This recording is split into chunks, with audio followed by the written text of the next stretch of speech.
श्रीभगवानुवाच अभयं सत्त्वसंशुद्धिर्ज्ञानयोगव्यवस्थितिः दानं दमश्च यज्ञश्च स्वाध्यायस्तप आर्जवम् अहिंसा सत्यमक्रोधस्त्यागः शान्तिरपैशुनम् दया भूतेषु अनुलुप्त्वं मार्गवन्मुनिर्चापलम् तेजः क्षमादतिः शौचम् अद्रोहो नातिमानिता भवन्ति सम्पदं दैवीम् अभिजातस्य भारत। हरे कृष्ण। हम पढ़ रहे हैं श्रीमद् भगवद गीता अध्याय 16 श्लोक संख्या 1 से 3। श्री भगवान ने कहा, हे भरत पुत्र, निर्भयता, आत्मशुद्धि, आध्यात्मिक ज्ञान का अनुशीलन, दान, आत्मसंयम, यज्ञ परायणता, वेद अध्ययन, तपस्या, सरलता, अहिंसा, सत्यता, क्रोध विहीनता, त्याग, शांति, चित्रान्वेषण में अरुचि, समस्त जीवों पर करुणा, लोभ विहीनता, भद्रता, लज्जा, संकल्प, तेज, क्षमा, धैर्य, पवित्रता, ईर्ष्या तथा सम्मान की अभिलाषा से मुक्ति, ये सारे दिव्य गुण हैं जो दैवी प्रकृति से संपन्न देव तुल्य पुरुषों में माने जाते हैं। हरे कृष्ण। हम अभी पढ़ने जा रहे हैं आर्जवम, सरलता, अहिंसा और सत्य, इन तीन गुणों का वर्णन। हरि ओम सहना भवतु सहना भुनक्तु सह वीर्यं करवावहै तेजस्विनावधीतमस्तु मा विद्विषावहै। ओम शांति शांति शांतिः।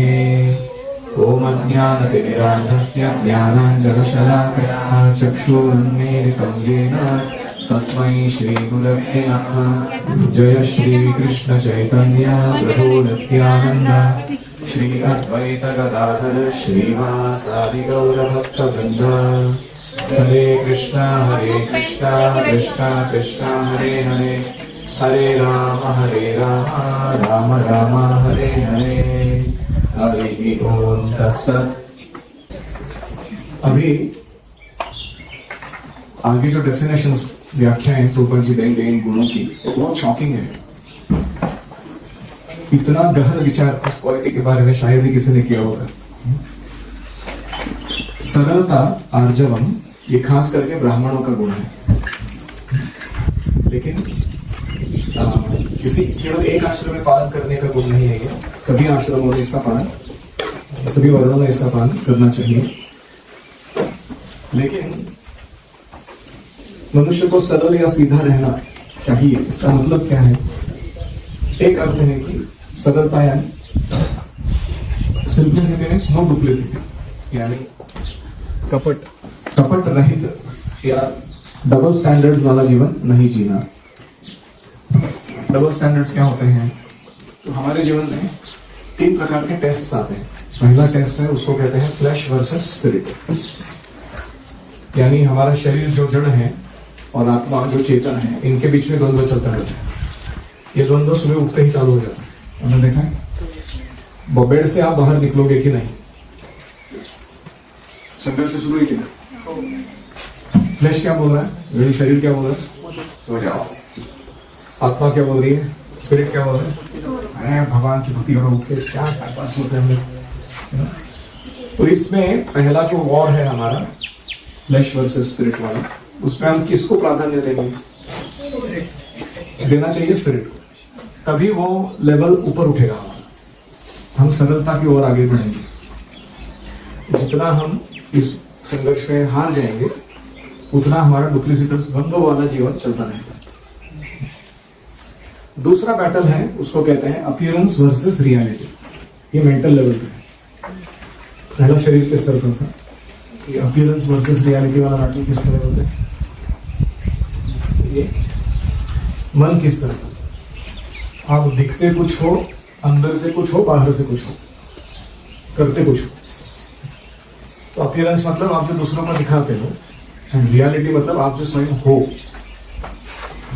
इसमें अगर भेद है तो आप दूसरा बैटल अभी तक जीते नहीं, दूसरा संघर्ष। तो जैसे फॉर एग्जाम्पल हम दूसरों के सामने जब बैठते हैं तो जब अच्छा करते हैं, लेकिन अपने आप में जब करते हैं तो टाइम पास जब करते हैं। कभी कभी हम दूसरों को अच्छा दिखाने के लिए अच्छा जब करते हैं, ना कि हृदय से खुद जब कर रहे हैं। अगर कोई देख रहा है तो हम ठीक बैठेंगे और एकदम परफेक्ट जब करके दिखाएंगे, लेकिन फिर भी हम सुन नहीं रहे उस महामंत्र की। रियलिटी यह है कि अभी तक रुचि आया नहीं है हरिनाम। ये भी बहुत बड़ा बैटल है, इसको जीतने के लिए बहुत गुरु कृपा और दीर्घ साधना की जरूरत है। तो हताश नहीं होना चाहिए कि अरे क्या मैं डुप्लीसिटस जीवन हूँ। तो ये बैटल में हमें रियलिटी, जो दूसरों को दिखाना चाहते हैं कि मैं उत्साही हूँ, मैं शुद्ध हूँ, मैं कौशल्यवान हूँ, मैं सेवक की भावना से करता हूँ हर चीज, वो हमें खुद बनना चाहिए। तो हमारा स्ट्रगल खत्म हो जाएगा। You be what you are trying to show others you are, तो तुम्हारा संघर्ष खत्म। तो इसलिए सरलता मतलब रियलिटी के आधार पर जीना, दूसरों को दिखावे के लिए कुछ नहीं करना, इसको सरलता कहते हैं। फिर तीसरा बैटल आएगा, वो है माई ग्लोरी वर्सेस कृष्णास ग्लोरी। जब हमें यश प्राप्त होगा, सेवा अच्छी संपन्न होगी और बहुत सारा हम योगदान दे पाएंगे, तो हमारे मन में कर्तापन की जो भावना है तो हमको क्या कहेगी कि हम ही महान हैं और मेरा ही गुणगान सभी ने गाना चाहिए। My glory should be spread everywhere. लेकिन अगर हम सत्य जानते हैं तो क्या कहेंगे, ये सारे यश या सारे समृद्धि के पीछे कौन है? गुरु और कृष्ण है, इसमें मेरा कोई क्रेडिट नहीं है। All glories to Shri Prabhupada, all glories to Krishna, guru and Bhagavan, no glory to me. All glories to them मतलब का अर्थ क्या है?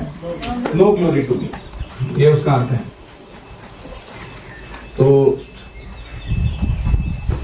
जो डुप्लिसिटी है वो इन 3 लेवल पर दिखाई पड़ती है कि हम जड़ अवस्था में आध्यात्मिक जीवन में काम करते हैं तो शरीर हमें नीचे खींचता रहता है और हमारा माइंड हमें अपीयरेंस के लिए प्रवृत्त करता है, ना रियलिटी की तरफ जाने के लिए, दिखावे की जिंदगी। और हमारा ईगो जो है वो अपने खुद की ग्लोरी की तरफ हमारा ध्यान आकर्षित करना चाहता है, ना कि कृष्ण की महानता की तरफ। तो जो व्यक्ति सरल है वो इन लेवल्स के बैटल को अच्छे से जीत पाता है और उसे पता रहता है कि मैं वास्तविकता में हूँ कैसा, मैं वही कौन से स्तर पर हूँ, मुझे कहाँ जाना है अभी आगे। इसका वास्तविक मूल्यांकन, इवैल्यूएशन उसने किया रहता है। ऐसा व्यक्ति सरल जीवन जी सकता है। तो सबके लिए है ये 3 बैटल्स। ऐसा नहीं कि वो ब्राह्मण के लिए है सिर्फ या सन्यासी के लिए, सारे वर्णाश्रम के लोगों के लिए सरलता बहुत महत्वपूर्ण है। No duplicity.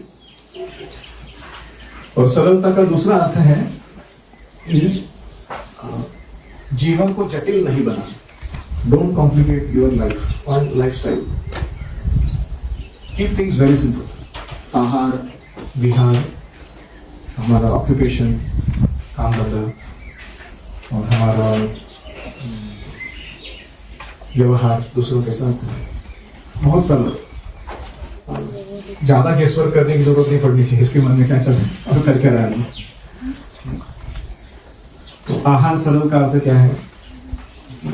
अति मसालेदार या अति जीवा को extra use of tamarind, extra use of chilli, अति तीखा, अति कटु, अति उष्ण, अति तिक्त, ये सब जो गुण है और रजोगुण को प्रवृत्त करता है। लेकिन आहार अगर शुद्ध रहता है, सरल रहता है, व्यक्ति भी शुद्ध और सरल बन जाता है। तो इसलिए इन सब चीजों में सरलता, आहार विहार, काम धंधा, बिजनेस, व्यवहार दूसरों के साथ, इसमें हमें बहुत सरल रहना चाहिए। अभी जाते हैं अगले गुण की तरफ, अहिंसा। अभी ये डेफिनेशन सुना, पहली बार मैंने ऐसा डेफिनेशन सुना है।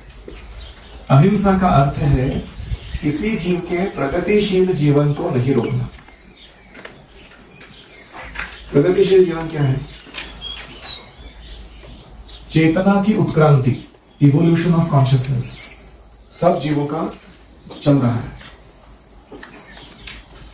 जैसे जो एक्वेटिक योनि से लेके जलजा नवलक्षाणि, हम स्थावरा लक्ष्य विंशति, फिर वहां से कृमि कीटक या उसके आगे 20 पशु इत्यादि बनते बनते मनुष्य जन्म में ही देवताओं जैसा चेतना, ब्रह्मा जी जैसा चेतना। तो हर एक जीव को पुनः पुनः शरीर धारण करा के क्या करा रहे हैं, प्रकृति मौका दे रहे हैं, चांस दे रहे हैं कि उन्नत चेतना को प्राप्त कर पाए। दिस इज कॉल्ड प्रगतिशील जीवन, इवोल्यूशन ऑफ कॉन्शियसनेस। इसमें हमें ऐसा कुछ कार्य नहीं करना चाहिए दूसरों के साथ जो उनके उस पर बाधा या रोक लगा दे। Evolution of consciousness. जैसे अनावश्यक रीति से लोग चिकन मटन खाते हैं, या कुछ लोग है वो हिंसा करते हैं अन्य जीवों के प्रति, बैठे बैठे किसी मस्किटो को या चींटी को ऐसे ही बिना कारण मार देते, तो क्या होता है, उसको उस देह में पुनः जन्म लेना पड़ता। उसका कर्मा पेंडिंग था, पूरा भुगता नहीं था उसने, और हमने बीच में उसको शरीर नष्ट कर दिया, तो पुनः उसको वहीं जाना पड़ता। लेकिन उसकी उस प्रगति को रोकने का कर्मा हमें लगता है। आप समझ रहे? So we paused his progress और disturbed his life, तो उसका परिणाम हमें भुगतना होगा। तो इसलिए कि प्रगतिशील जीवन को नहीं रोकना। तो ये हो गया evolution of consciousness in all species. अभी स्पेसिफिकली जो मनुष्य जन्म में आए हैं, खास करके शिक्षक लोग जो हैं, उनको बहुत सावधान रहना चाहिए कि हमारे आजू बाजू जो भी लोग आ रहे हैं प्रचार के दौरान, वो अलग अलग चेतना के स्तर पर है। भक्त भी है तो भी ऐसे नहीं कि सारे भक्त सेम होते। तो fear, desire, beauty, love, 4 platform है ना। तमोगुण में भक्त किससे भक्ति करता है? क्योंकि उसको डर है कुछ मेरे साथ उल्टा सुल्टा ना हो जाए, मैंने अगर वर्शिप नहीं किया, आज का पूजा छूट गया तो कुछ अनहोनी हो जाएगी, अशुभ हो जाएगा मेरे को। तो ये तमोगुण का लक्षण है, डर के कारण कर रहे। तो कुछ लोग है वो रजोगुण में है, भौतिक इच्छा के कारण कर रहे हैं, उनको कुछ तो चाहिए। सुख संपत्ति घर आवे, कष्ट ओम जय जगदीश हरे, उनको कुछ तो चाहिए भगवान से। विद्यार्थी लभते विद्या, धनार्थी लभते धनम, पुत्रार्थी लभते पुत्र, ऐसे कुछ तो लाभ चाहिए उनको। तो उसको क्या कहते हैं? वर्शिपर्स में भी कैटेगरी है, उनका भी इवोल्यूशन चल रहा है कॉन्शियसनेस। आप देख रहे हैं? फिर सत्वगुण में व्यक्ति ड्यूटी प्लेटफॉर्म पे रहता है, कर्तव्य लक्ष्य रहता है। भगवान की आराधना क्यों करनी चाहिए? भगवान ने इतना कुछ प्रदान किया है उनको, सूरज की रोशनी दी है, हवा दी है, जल दिया है पीने को। आज निर्जल के दिन याद आएगा कि जल का महत्व क्या है जीवन में। या फिर ये सारा जो सुविधा हम उपभोग कर रहे हैं, ये कृष्ण ने दिया है, भगवान ने दिया है, तो हम क्या कर रहे हैं उसके लिए? हमें भी कुछ कर्तव्य लक्ष्य होना चाहिए, अपने अपने ड्यूटी को परफेक्टली निभाना चाहिए, इसलिए हम भक्ति करते हैं। तो दैट इज ड्यूटी प्लेटफॉर्म, लेकिन उसके ऊपर क्या है? शुद्ध सत्व, प्रेम का स्तर। भक्त भगवान से इसलिए प्रेम से सेवा करता है क्योंकि उसे भी प्रेम करता है भगवान से। भगवान का जो सौंदर्य है, गुण है, उनका नाम है, लीला है, उनके भक्त हैं, उनकी सेवा है, धाम है, इसके वजह उसको बड़ा आकर्षण रहता है। तो क्या फिदा हो गया उसके ऊपर ये सब चीजों के ऊपर, और उसके कारण वो सेवा करते हैं प्रेम के कारण। He is a what do you call fan and a follower of Krishna, पक्का। तो इसलिए वो करता है चीजों को, उत्तम स्तर है वही। तो अभी भक्त लोग जब इस स्तर पर होते हैं, खास करके मुसलमान और क्रिश्चियन जो है वो डर के स्तर पर, कुछ लोग है वो इच्छा के स्तर पर। O God give us our daily bread. उनके इसमें शुद्ध भक्ति के एलिमेंट्स है कुरान में, बाइबल में, लेकिन सब लोग उसी कारण फॉलो नहीं करते। ऐसे हम हिंदुओं में देखेंगे कि कुछ लोग है वो तमोगुणी होते हैं, भय के कारण भक्ति करते हैं, कुछ लोग रजोगुणी होते हैं, कुछ भौतिक लाभ चाहिए इसलिए भक्ति करते हैं। तो ऐसे फॉलोअर्स को जो हम देखते हैं, हमें उनके साथ कैसा व्यवहार करना चाहिए जिससे उनका इवोल्यूशन जो है, प्रगति जो है वो चलती रहे। न बुद्धि भेदम जनयेत अज्ञानाम कर्म संगिनाम जोशयेत सर्व कर्माणि विद्वान युक्त समाचर। कृष्ण कहते हैं अर्जुन को, अरे बहु ऐसा कोई वाक्य बोलना नहीं, ऐसा कोई कार्य करना नहीं जिससे बुद्धि भेद हो जाए इन लोगों का। बुद्धि भेद मतलब क्या? ये जो ऑलरेडी लेके बैठे हो कुछ व्रत, वो छोड़ दे और कुछ वापस मटेरियल का जीवन जीना चालू कर दे। ऐसे नहीं करना। अज्ञानाम कर्म संगीनाम, लोग जनरली इग्नोरेंट होते हैं, तो उनमें कर्म में प्रवृत्ति ज्यादा होती है, अपने मैं कार्य करूंगा फिर उसके फल को एंजॉय करूंगा। ये सबके मन में ठूस ठूस के भरा हुआ है, इसको हम टाल नहीं सकते। तो हर एक को हम देख सकते हैं कि अगर किसी को सर्विंग का सेवा दिया है ना, तो सर्विंग में वो क्या सोचता है, थोड़े 4 गुलाब जामुन मैं अपने लिए बचाऊंगा। अरे मैं 4 गुलाब जामुन अपने लिए निकाल के रखूंगा, फिर बाद में जाके उसको एंजॉय करूंगा। वही ऐसे निस्वार्थ भावना से सेवा नहीं करता। और कभी किसी को सर्विंग करने के लिए बोला जाए और उसको दिख रहा है कि सामने सब खत्म होने को आया, अभी मेरा अभी तक प्लेट नहीं बनाया मैंने और बाकी सब लोग इतना खा रहे हैं अभी खत्म होने को आया हो, तो उसके मन में ऐसा ऊपर नीचे होता है, अरे फिर वो गुस्सा करने लगता है खाने वाले लोगों के ऊपर। देखा आपने कितना खाते हो तुम लोग, नहीं मिलेगा चलो इधर से बाहर। तो ऐसे वो क्यों करता है, क्योंकि उसको अपने कर्म का फल नहीं मिल रहा।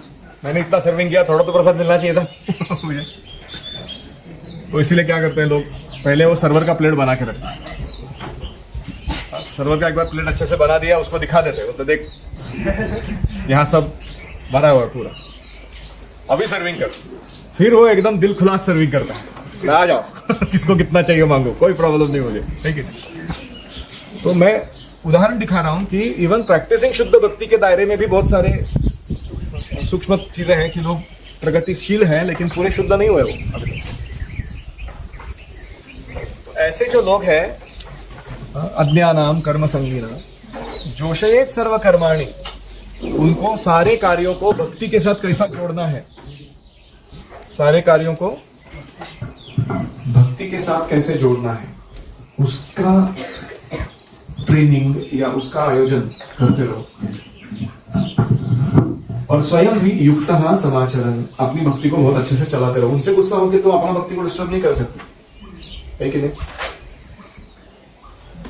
तो स्पेशली टीचर्स को चाहिए कि हम मैच्योर हो, इतने परिपक्व हो कि लोगों के अलग अलग स्तर दिख रहे हैं हमको, कि कोई कितनी गंदी भावना से भक्ति कर रहे हैं और कोई कितना अच्छी भावना से कर रहा है, फिर भी गुस्सा किए बिना उसके चेतना के स्तर को कैसे ऊपर उठाया जाए, उसके लिए हमें कर्तव्य करना है।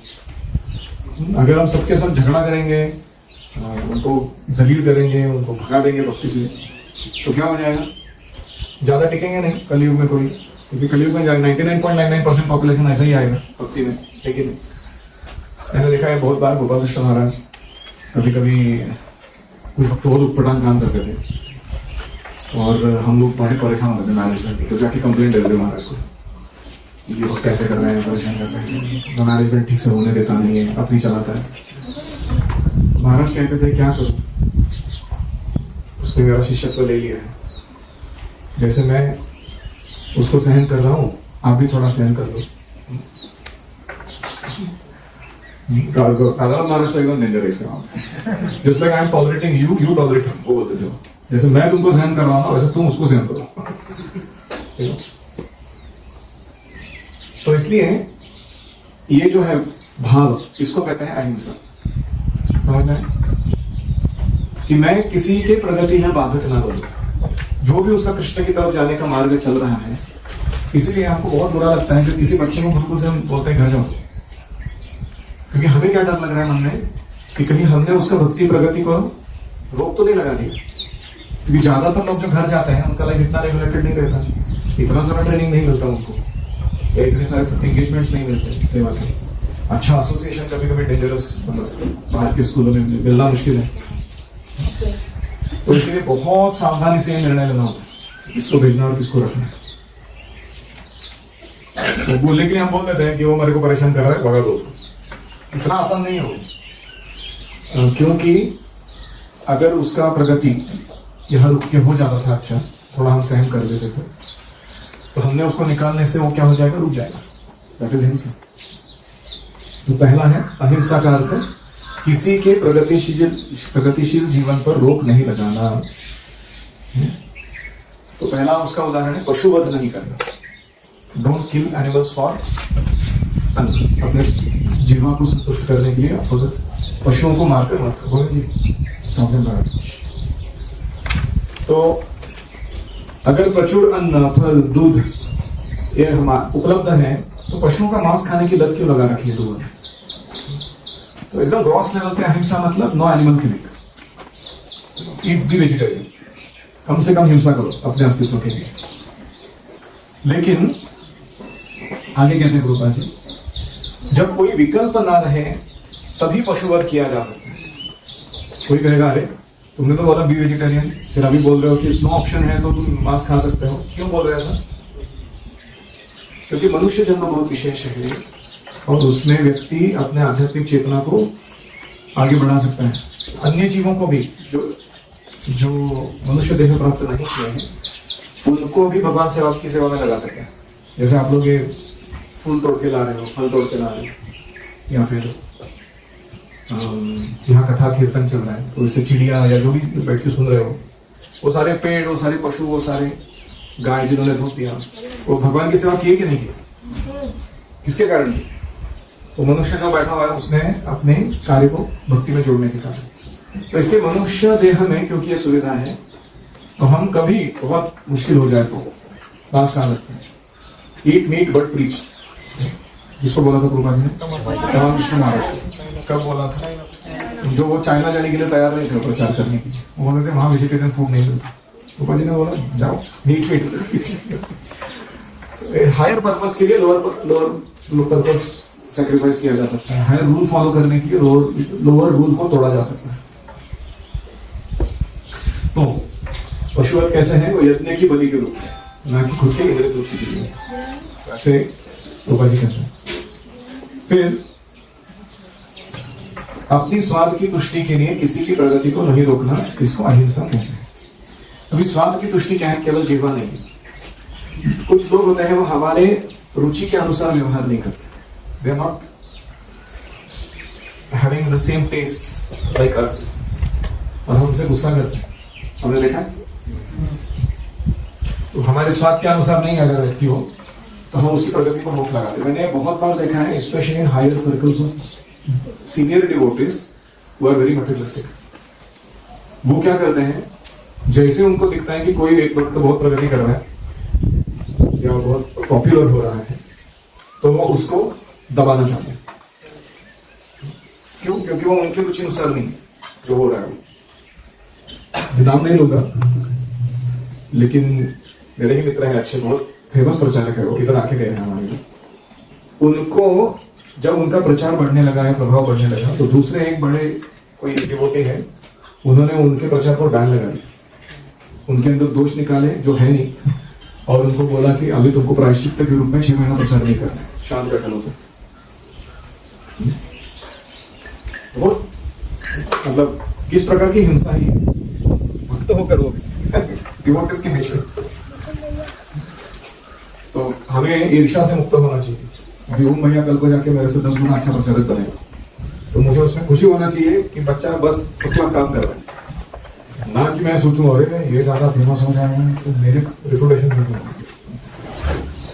तो ये भावना जो है हिंसा कहलाती है। ऐसे ही आपको भी सोचना चाहिए, आपके जो सहपाठी हैं वो कैसे प्रगति करें, उनको कैसे फैसिलिटेशन किया जाए, ना कि उनके बुक्स छुपा दो, उनकी चीजें चोरी कर लो, या उनको सिखाओ मत जानबूझ के, उसको तरसाओ कि तुम मेरे को मृदंग क्यों नहीं सिखा रहा, तुम मेरे को सूक्त मंजरी क्यों पाठ नहीं करवा रहा। ये जानबूझ के करते हो, है कि नहीं? तो we have to be very careful कि हमारे मन में ऐसी ईर्ष्या द्वेष की भावना लेकर हम कार्य ना करें। Learn to give and in giving you will receive, ये तत्व है जीवन का। तुम दोगे जितना उतना तुम्हें प्राप्त होगा। विद्या दानेन वर्धते। तो इसलिए हमें ऐसे नहीं सोचना चाहिए, दूसरों को नीचा दिखाने के प्रयास नहीं करने चाहिए या नीचा रखने के प्रयास नहीं करने। इधर ही पढ़ो, गंदी नाली के कीड़े ऊपर उठना नहीं, तुमको मेक श्योर करूंगा कि तुम उधर ही सड़ते रहो। ये क्या मामला है? तो मैंने देखा है कि राधा ब्रजबिहारी जी के संपर्क में जो कोई भी आया ना, उसका बड़ा पुनरुत्थान हुआ है उसके जीवन में। जैसे कितने सारे लोग आके गए यहाँ पर, थोड़े समय के लिए भी रहे हैं मंदिर में या सेवा में या मॉर्निंग प्रोग्राम्स में, उनका बहुत बदला हुआ है आगे चलकर आगे जीवन में। तो ये है अहिंसा। Facilitate everyone's spiritual life, don't obstruct. अगला है सत्यम। सत्यम यानी अपने स्वार्थ के लिए सत्य को तोड़ना मरोड़ना नहीं चाहिए।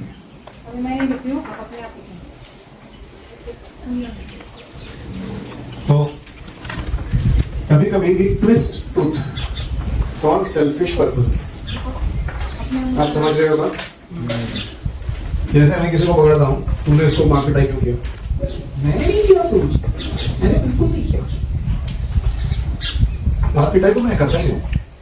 उसको पूछना होता है क्या तुमने तुम्हारे किसी भी अवयव को उसके शरीर पर लगाया, हाथ पैर या घुसा मुक्का मारा? ऐसा प्रश्न पूछने का होता है। प्रभु जी उसने मेरे को ना पहले छापड़ मारा था तो फिर मैंने भी उसको थोड़ा खरोच दिया। मार पिटाई नहीं किया, सिर्फ खरोच दिया। तो ये क्या है? लॉयरगिरी चल रहा है। एक दूसरे को हम दिखाने का प्रयास कर रहे हैं कि तुम एक्यूरेट नहीं थे तुम्हारे प्रश्न में, मार पिटाई नहीं हुआ था, सिर्फ मैंने खरोच। So you are not, you didn't ask me the right question, so I said a partial truth. मैंने मार पिटाई नहीं की। ये करने के लिए है क्या हम लोग भक्ति में इधर? मतलब वो टीचर को तुम्हारे साथ इतना पुलिसगिरी या लॉयरगिरी करना पड़ेगा तुम्हारे दोष को ढूंढने के लिए, फिर उसको शुद्ध करा के देना पड़ेगा। इससे अच्छा खुद ही मान जाओ। प्रश्न पूछते हैं मार पिटाई हुआ क्या तुम्हारा? वो मार पिटाई नहीं हुआ था, घुसा घासी कुछ नहीं, मारा वाला नहीं हुआ, खरोच दिया था उसको बॉडी पे थोड़ा। ये बोल दो खुद से, सत्य को तोड़ मरोड़ के क्यों प्रस्तुत कर रहे हो? किसी को पूछा जाए तो मॉर्निंग प्रोग्राम में किधर थी, तो बड़ा स्टोरी सुनाता है, पानी नहीं आया, फिर किसी ने अलार्म नहीं बजाया, फिर ऐसा नहीं हुआ, वैसा नहीं हुआ, रात को सोया ही नहीं, पेट दुख रहा है मेरा, ये हो गया। ये सारा क्या है? अपने आलस को या अरुचि को, स्पिरिचुअल लाइफ में टेस्ट नहीं आएगा हमको, उसको छुपाने के प्रयास है। अगर कोई सत्यवादी रहेगा ना, वो क्या बोलेगा पता है? क्या बोलेगा? प्रभु जी फैक्ट ये है कि मेरे को मॉर्निंग प्रोग्राम में टेस्ट ही नहीं आया, मैं अभी भी वो फ्लैश वर्सेस स्पिरिट का जो बैटल चल रहा है मेरा, उसको जीत नहीं पाया, इसलिए मेरे को सुबह उठने को बड़ा तकलीफ होता है। ये सत्य है कि नहीं? लेकिन कोई बोलता नहीं बोलता है। नामाचार्य हरिदास ठाकुर वो 192 माला जप करते थे। महाप्रभु ने बोला अरे अभी आप बूढ़े हो गए, इतना नहीं होता आपसे, मत करो, कम कर दो थोड़ा माला। तो वो कहते हैं कि पहले से ही मुझे प्रॉब्लम है, बुढ़ापे के कारण कमजोरी आई है शरीर में, और मैं पहले ही फाइंड ये सारा सिस्टम जो मैंने पालन करते आया हूँ फॉलो करने में मुश्किल हो रहा है मुझे। आप ऐसे वचन बोल के मेरे को और प्रोत्साहन मत दो कम करने के लिए चाहता हूँ, मुझे तो और करना चाहिए क्योंकि मेरा स्टेज उतना नहीं है हाई, मुझे और करना चाहिए। तो ये उनकी बात है। तो सत्यम का अर्थ है अपने स्वार्थ के लिए सत्य को तोड़ना मरोड़ना नहीं चाहिए। Don't stick twisted truth to satisfy your twisted consciousness requirements. दूसरा सत्यम का अर्थ है वैदिक साहित्य का कुछ अंश कठिन है, लेकिन उसका अर्थ प्रामाणिक गुरु से जानना चाहिए। यह सत्य। यहां इसका अर्थ है सत्य अन्वेषण, सत्य के पीछे पड़ना। जब तक समझ में नहीं आता तब तक छोड़ना नहीं। I have to understand this very nicely. तो महाप्रभु की महाप्रकाश लीला में वो अद्वैताचार्य को बोलते हैं लीला कि नारा याद है तुम्हें, जब तुम्हें भगवद गीता का श्लोक पढ़ा लेकिन उसका अर्थ समझ में नहीं आया था तो क्या हुआ? तुमने फास्टिंग करना चालू किया, अनशन उपवास रखा, जब तक इसका अर्थ समझ में नहीं आएगा इस श्लोक का तब तक खाऊंगा। फिर तुम्हें याद है कि कोई व्यक्ति आके तुमको एक्सप्लेनेशन देकर गया ये इसका अर्थ ऐसा है, और फिर उसने बोला कि अभी खा लो। हाँ उनको याद है, वहां तो कहते वो मैं ही था, मुझसे देखा नहीं गया कि तुम फास्टिंग कर रहे हो कारण से, इसलिए मैंने तुमको एक्सप्लेनेशन दे दिया। क्या हम ऐसे हैं अपने लाइफ में? कभी शास्त्र पढ़ते समय कोई बात समझ में नहीं आई करके हमने बोला कि जब तक समझ में नहीं आई फास्टिंग कर रहा हम डबल खा के आ जाएंगे तो शायद उसके बाद समझ में आएगा। तो दिस इज कॉल्ड सत्य अन्वेषण, प्रामाणिक गुरु के पास जाना और अच्छे से अध्ययन करना वैदिक शास्त्र का, ताकि वे सारे हमें ठीक से समझ में आए। अगर वेद शास्त्र समझ में नहीं आए हैं तो वे कंफर्टेबल या कंप्लेसेंट जोन में नहीं रहना चाहिए। इसको कहते हैं सत्य। फिर वेदों की समझने की यह विधि है कि श्रुति मतलब अधिकारी व्यक्ति से सुनना। अभी तीसरा अर्थ सत्यम का, मनुष्य को चाहिए कि अपने स्वार्थ के लिए वो कोई विवेचना न गढ़े। विवेचन मतलब स्पष्टीकरण। तो to give an interpretation on the holy name of the lord, वो एक ऑफेंस है कि अपने मनगढ़ंत तरीके से कोई स्पष्टीकरण दे दे कि चैंटिंग हरे कृष्णा करने से क्या होता है। तो ऐसे ही शास्त्र का जो बात है, अगर हमें नहीं समझ में आया तो दूसरों को समझाते समय कोई झूठ नहीं बोलना, उसको तोड़ मरोड़ के कुछ अलग अर्थ नहीं बता देना, वो बोल देना कि नहीं मालूम है मुझे, I have to find it out. तो ये प्रवचनकर्ताओं के लिए विशेष रूप से है कि अगर कोई चीज मालूम नहीं है तो हम क्या बोलेंगे, आई डोंट नो, मुझे मालूम नहीं, मैं पता करके बताता हूं। इसको कहते हैं सत्यम। भगवद गीता की अनेक टीकाएं हैं जिसमें मूल पाठ की गलत व्याख्याएं दी गई है।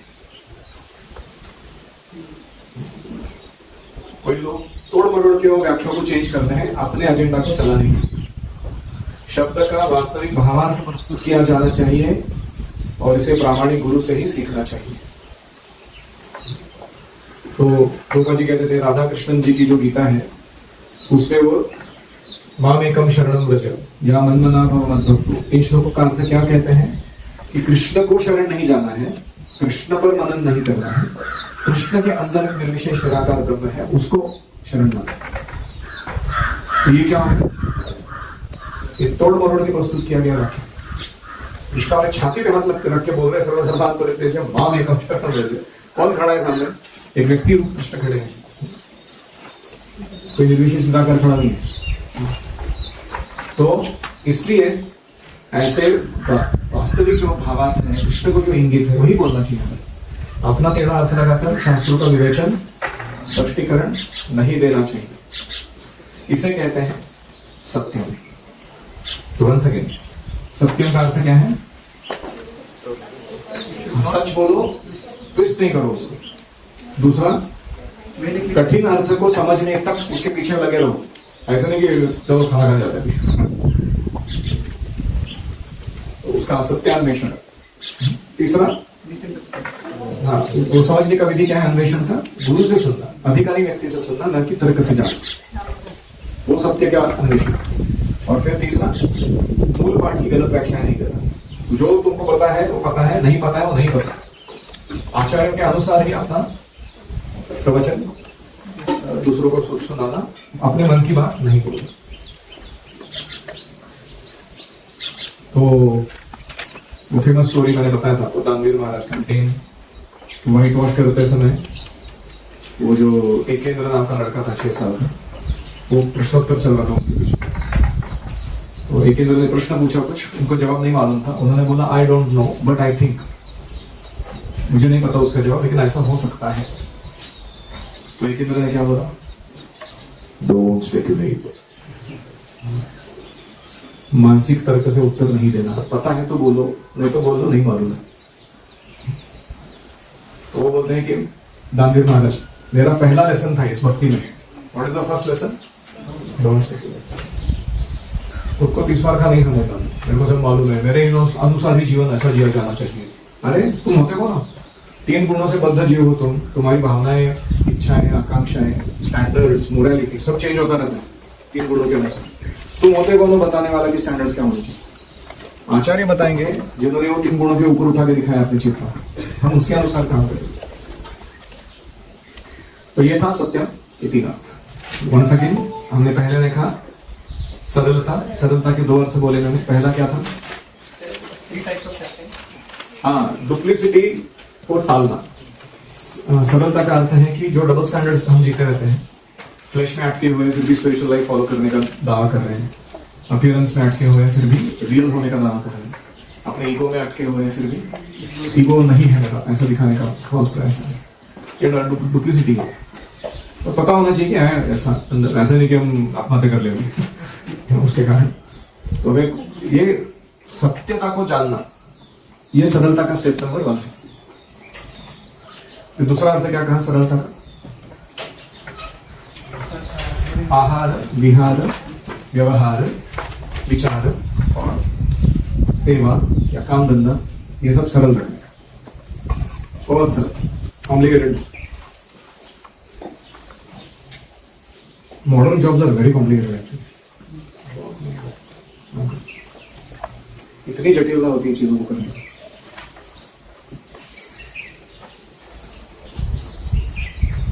हम खेती कर रहे हैं, सरलता से खेती करें, जटिल नहीं बना रहे, गो सेवा करें, adopt simple means of living. ठीक है, ये हो गया सरल। अभी दूसरा था अहिंसा। अहिंसा के क्या अर्थ बताएं? मांस नहीं खाना, इवोल्यूशन की प्रोग्रेस को नहीं रोकना किसी जीव की। दूसरा, मनुष्यों में भी जो अलग अलग मनोवृत्ति लेके लोग आते हैं भक्ति में, हमारे वचन से या कार्य से उनकी प्रगति को रोक नहीं लगा देना, एनकरेज एवरीबॉडी टू प्रोग्रेस। अगर हम भी रिजेक्ट कर देंगे तो कहाँ जाएंगे? हम बोलते हैं कि हम चैतन्य महाप्रभु नित्यानंद के फॉलोअर्स हैं, तो कम से कम बेसिक लेवल का हमारे अंदर टॉलरेंस होना चाहिए।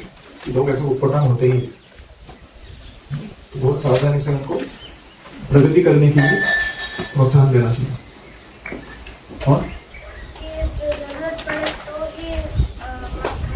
अगर बहुत जरूरी पड़े तो ही हिंसा का मार्ग अपनाना, that is our last recourse. सब कुछ ट्राई करने के बाद अगर नहीं हुआ तो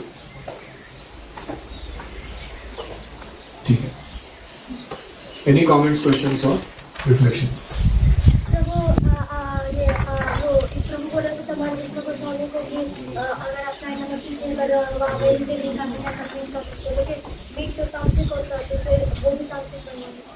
You can break a lesser rule for a higher rule. छोटे नियम को तुम तोड़ सकते हो बड़े नियम को पालन करने के। धर्म संकट होता है ना कभी कभी, दोनों सही चीज है, उसमें से हायर ड्यूटी के लिए लोअर ड्यूटी छोड़ दो। शरीर को क्यों धारण करना है खाना खा के? अभी शरीर के द्वारा सेवा की है भगवान की। तो हायर प्रिंसिपल क्या है, लोअर प्रिंसिपल क्या है? शरीर को मेंटेन करना, ये रखना पता है। डोंट वरी, ऐसा सिचुएशन आएगा नहीं। सवाल बोल रहा हूँ कि भगवान ऐसा करें कि ऐसा ना आए हमारे जीवन में कभी परिस्थिति। लेकिन कभी अगर जैसे कोई अटैक करता है क्यों, किसके ऊपर, हमें हिंसा करना चाहिए नहीं करना चाहिए? हम बोलेंगे हम बांग्लादेश के जैसे टॉलरेट करते बैठेंगे, हमारे पास कोई सिस्टम नहीं डिफेंस की। अहिंसा परमो धर्मः, धर्मो हिंसा तथैव च।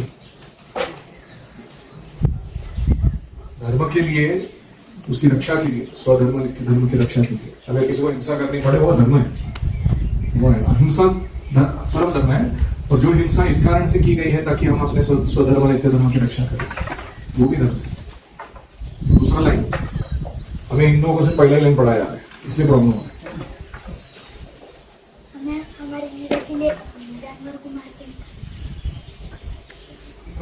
मेरा एक क्वेश्चन है, जो सरलता का आपने फर्स्ट मीनिंग दिया ना, पहला meaning flesh versus spirit, appearance versus reality, my glory versus Krishna glory. इसमें एक आप स्टेटमेंट बोले, you be what you are showing to others. इससे हम you be what you are trying to show off to others, that will save you a lot of energy at time.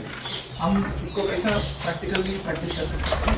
जैसे जब करके हम बैठे हैं, instead of showing others that I chant nicely, you actually chant nicely. वो बाकी body posture और वो सब बाय प्रोडक्ट हो जाएगा अपने जगह पे, है कि नहीं?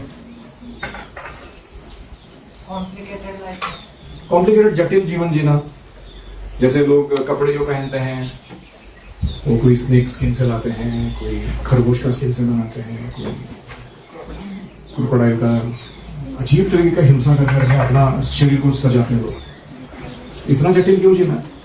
कॉटन है ना, सिंपल कॉटन का पहनने से क्या प्रॉब्लम है? शरीर को ढकना, तो इसको सरल दे। रूपा जी कहते हैं, we have spent enormous energy trying to turn a castor oil lamp into electricity. पहले क्या था, पणती जलाते थे, उससे काम चल जाता था। हमने बहुत सारा इलेक्ट्रिसिटी निर्माण करके चकाचौंध कर दिया, रात को जो पूरा उजाला कर दिया। लेकिन ये प्रोग्रेस के बीच में क्या छूट गया हमसे? हमारा स्पिरिचुअल लाइफ छूट गया। तो क्या हमने बुद्धिमानी का काम किया? तो सरल जीवन जीने से उच्च विचार के लिए समय मिलता है, जटिल जीवन जीने से कुछ भी विचार करने के लिए।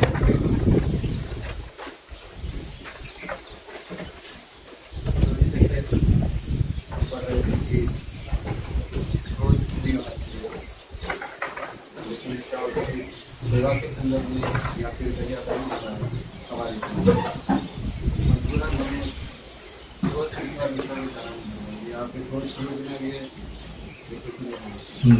प्रश्न ये है कि क्रोध अक्रोध ये दिव्य गुण बोला गया है, लेकिन कभी कभी क्रोध करना पड़ता है सेवा के दौरान या एज ए टीचर करेक्शन देते समय किसी को, तो फिर वो अक्रोध में कैसे आए?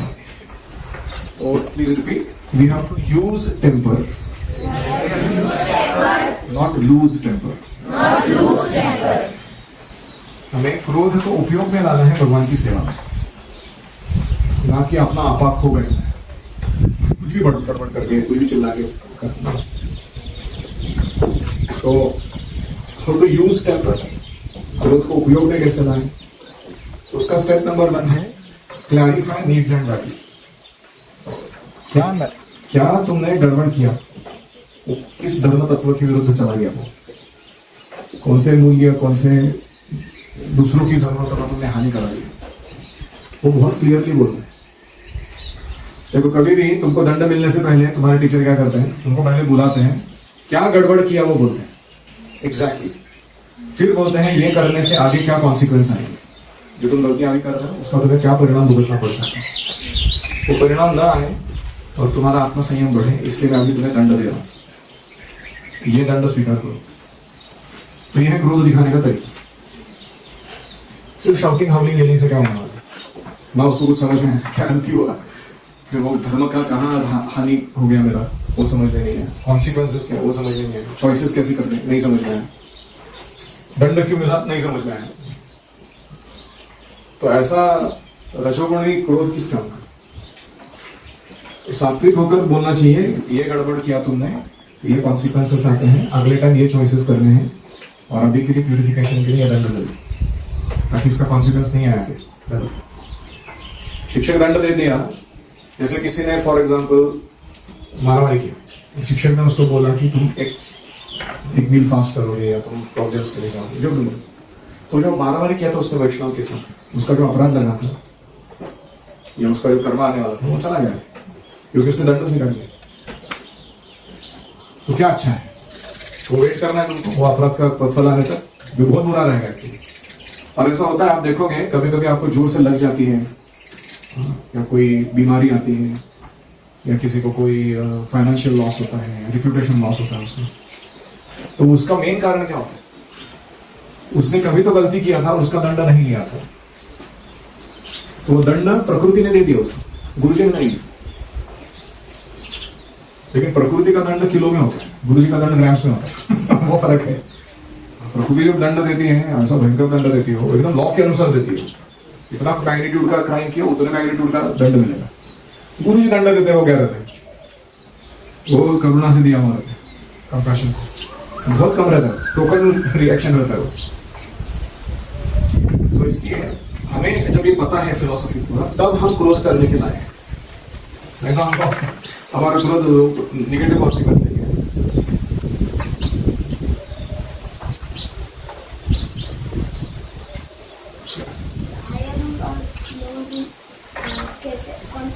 हाईएस्ट रूल है कि हमेशा कृष्ण का स्मरण करना, कृष्ण को नहीं भूलना।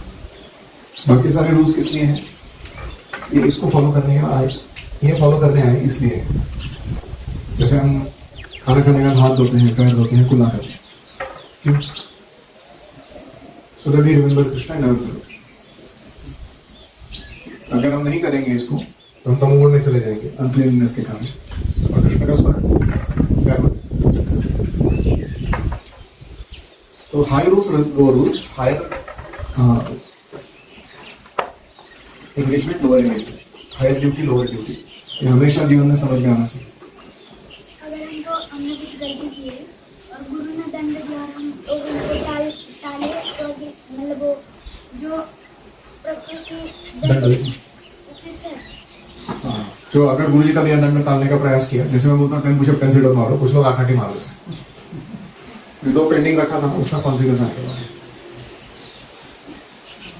तुमको लग रहा है कि सीसीटीवी तो है नहीं ना, ऐसा नहीं है, परमात्मा देख रहे हृदय में बैठे कौन चीटिंग कर रहा है।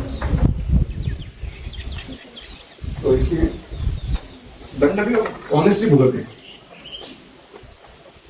Yes,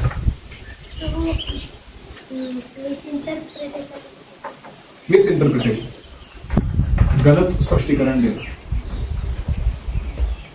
to explain something wrongly. जैसे हम जो गलती करते हैं तो, मतलब मैंने कुछ गलती किया तो आप मेरे मारते हो किसी ने, तो फिर मतलब आप जिंदगी क्या गलती नहीं होती, तो हमें गुरु जी को जाके सच बोलना चाहिए कि मेरे से गलती हुई थी, चीज़ें आगे मेरी गलती नहीं होगी। सच बोलने से कतराना नहीं चाहिए, दंड लेने से हिचकिचाना नहीं चाहिए। इतना भी समझ में आएगा, बहुत हो गया आज के क्लास में, बहुत हो गया। ओम हरे कृष्णा कृष्णा कृष्णा हरे हरे, हरे राम राम राम हरे हरे, हरि ओम तत्सत। श्रील प्रभुपाद की जय, समस्त भक्तवृंद की जय, श्रीमद् भगवद गीता की जय। भगवान हरे हरे।